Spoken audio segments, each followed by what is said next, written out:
welcome to Quarantini Time, a show where I get to chat with friends and family while sharing delicious beverages together. My guest tonight is one of my Mankato 4, one of my Golden Girls. She is Maggie Setley. Hey Maggie, welcome to Quarantini Time. Hey Laura, thanks for having me. What are we drinking tonight? Good old-fashioned martini, nice and dirty, lots of olives. That's just how I like it. Cheers, friend. I'm just going to start off with this whole COVID-19 pandemic thing has created all sorts of chaos, especially in your life.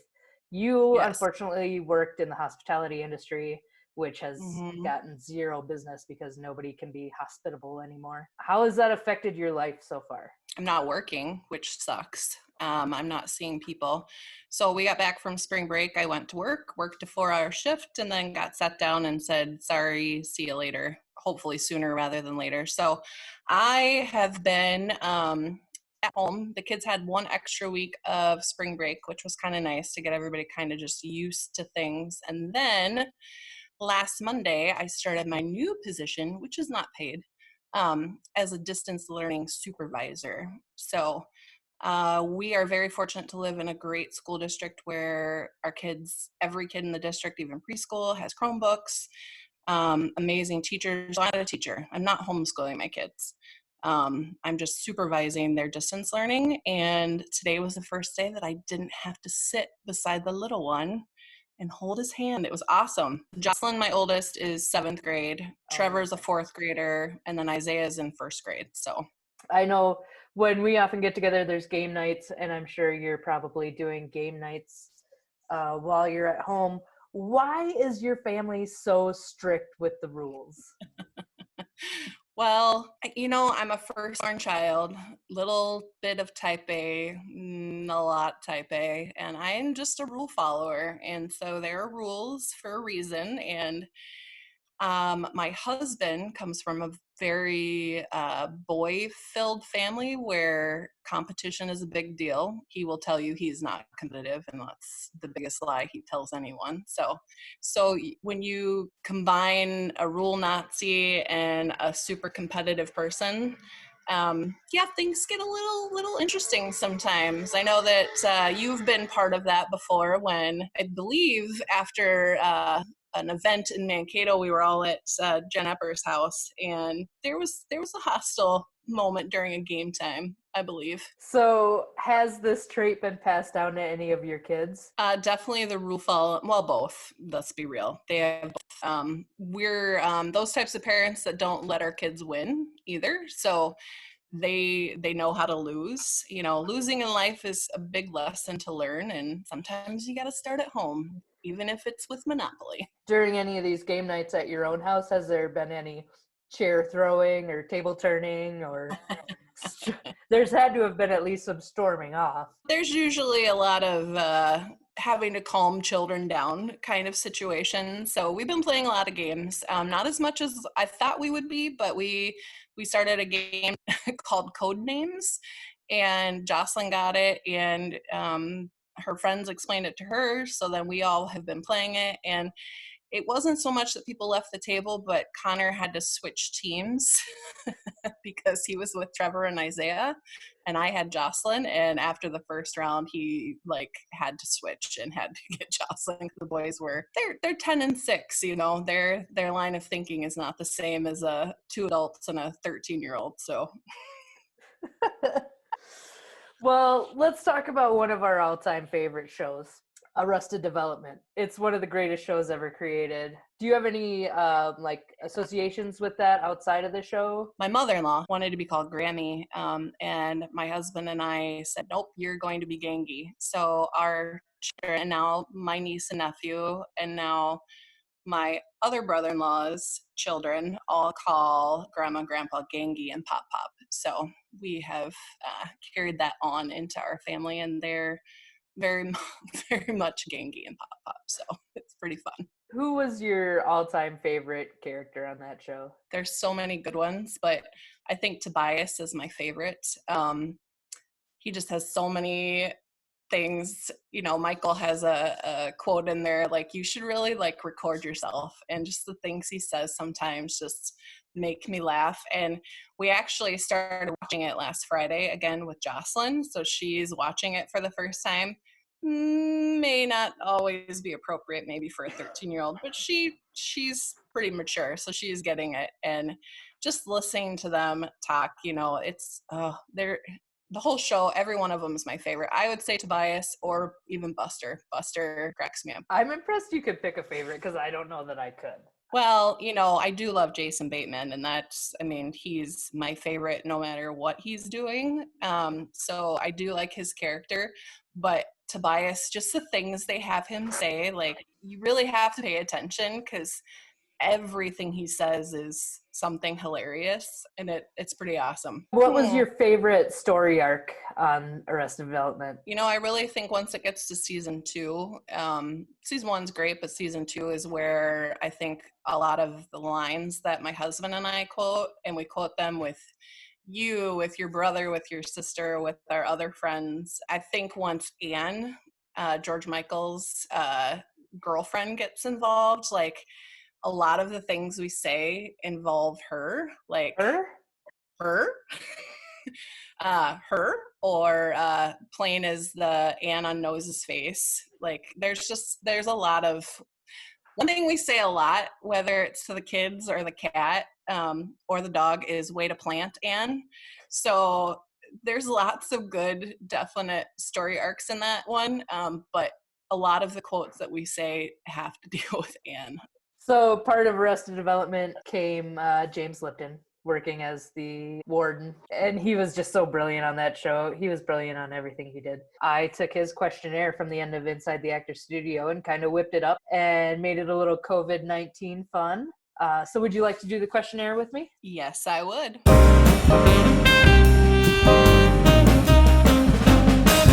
All right, let's start with question number 1. What is your favorite word?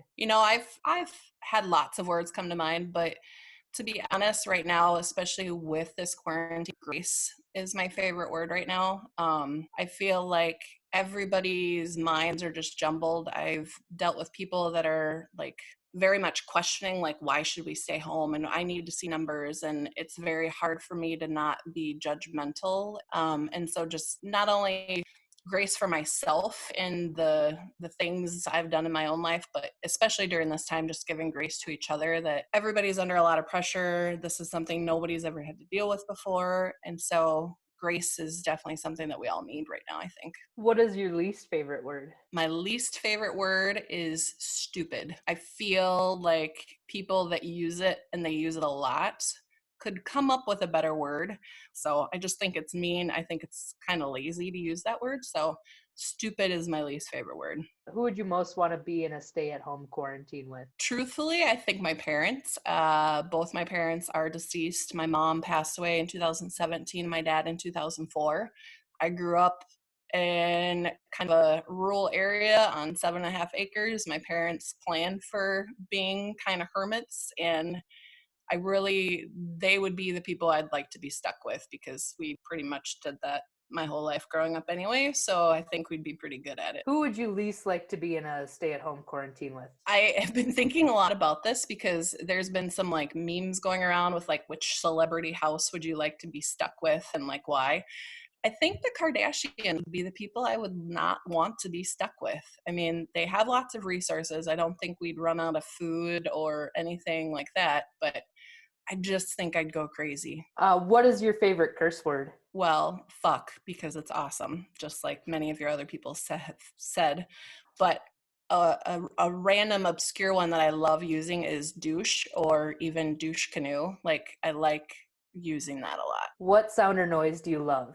I love hearing my children's genuine laughter, like that belly laugh. It makes me smile every time. I love Facebook with the memories and going back and hearing their laughs. Like 6 months old, 18 months, 3, 4, 5, like that genuine belly laugh. Like, I love that sound. What sound or noise do you hate? I hate my children saying each other's names when they're mad, because they stress each syllable and it's really annoying. So it becomes Trevor, Isaiah, Jocelyn. That's the sound I hate the most, because it means that I'm going to have to go regulate here pretty quickly. So Regulators. mount up. If you could only have one type of food during a stay-at-home quarantine, what would it be? I think it would have to be Mexican. I have to go with that because it's just super versatile. Much like Brother Patrick said, like you have all the ingredients. You don't want tacos, make a taco salad, make a burrito, make something different. So I think just Mexican in general, like if that was the only thing I could eat, that would be what we would have. And we do have a lot of that stuff in our house. So it's one of those meals that I can make one thing and everybody can just kind of help themselves and get what they want. What profession other than yours would you like to attempt? Something I would love to do that has nothing to do with my own, I would love to be a college professor of so in my undergrad, I took a class called Greek and Latin Roots in biomedical terminology when I was still pre-med before I realized that organic chemistry was really hard and I wasn't going to be a doctor. I would love to teach something like that, like something that's practical, kind of like you don't realize like where all these things come from sometimes. I love that class. Wouldn't have to be that class specifically, but I would like that, but just a college professor. I will have you know that it's 8:00 and I just heard a lot of like noise outside through my headphones and I'm like, what is happening right now? Everybody in the neighborhood is howling right now. Are you guys doing that out there? Yes, our dear friend Katie Kasubi added me to a group on Facebook, and so people have been out howling at the moon. What profession other than yours would you not like to do? I worked in schools for about a year of my life, and I would not want to be a school teacher. I think that's why I'm trying to give them all the credit during this different time of the distance learning, because I cannot do what they do. They work endlessly, your wife does that too, but they put up with a lot. But specifically, I would not want to be a middle school teacher dealing with all of those hormones and emotions and cellular devices now, having to deal with that. Yeah, middle school teacher, no thanks. So you wouldn't be a middle school teacher, but you'd be a college professor. Correct. I know that seems kind of weird, but college people are different. Like people either show up or they don't. You don't usually have to deal with whininess about them. You might get a defiant, combative, argumentative kind of person, but it's different when they're an adult versus a 13-year-old or a 7-year-old. So no, I would not be able to teach small people. Older people, I'm on board. All right, and the last question, if heaven exists, what would you like to hear God say when you arrive at the pearly gates? I'd like to hear him say, "Atta girl, good job." I like it. And with that, thank you for joining me tonight, Maggie. I sincerely appreciate it. Thank you for having me, Laura. It was a good time.